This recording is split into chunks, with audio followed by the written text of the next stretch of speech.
السلام عليكم ورحمة الله وبركاته. نحمده ونصلي على رسوله الكريم أما بعد. أعوذ بالله من الشيطان الرجيم. بسم الله الرحمن الرحيم. كتب عليكم الصيام كما كتب على الذين من قبلكم لعلكم تتقون.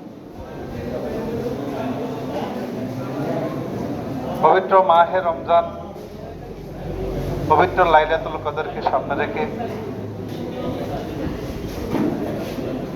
ফকিরখালী পাড়ার প্রবীণ মুরব্বী, ফকিরখালী পাড়া জামে মসজিদের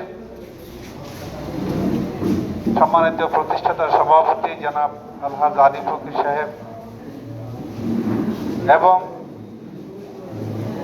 মুসলিম উম্মার একনিষ্ঠ প্রাণ প্রিয় রাহবর, ইরানের সর্বোচ্চ ধর্মীয় নেতা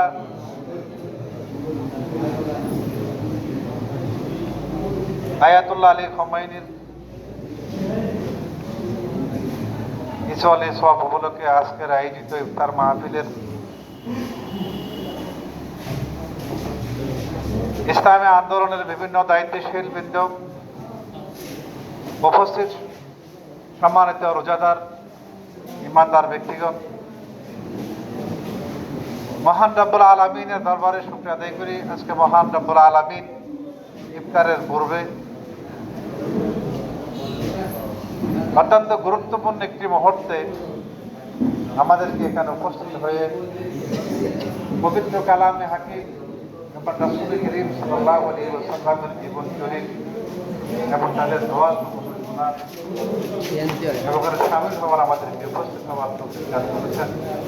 সেজন্য মুনিবের দরবারে শুকরিয়া আদায় করি। আমরা সকলে বলি আলহামদুলিল্লাহ। আজকে যারা দুনিয়া থেকে বিদায় হয়েছেন,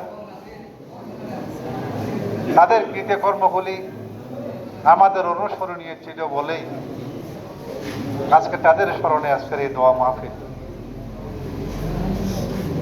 পৃথিবীতে মানুষ যখন নিজের কর্মকাণ্ড ইত্যাদিতে যখন ঐতিহাসিক ভূমিকা রাখতে সক্ষম হয়, পরবর্তীতে যারা আছে এবং আসবে তারা তাদেরকে স্মরণ করবে।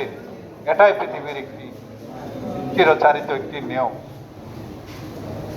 তারা আমাদের কাছে অত্যন্ত প্রিয় ছিল, তারা আমাদের কাছে অভিভাবক তুল্য ছিল, তারা আমাদের কাছে অনুসরণীয় এবং অনুকরণীয় ছিল।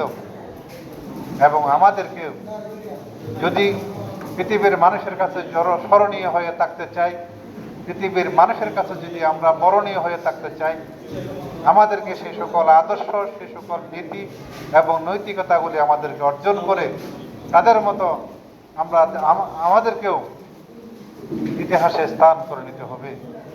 এটা হচ্ছে মানুষের জীবনের একটি স্মরণীয় মুহূর্ত।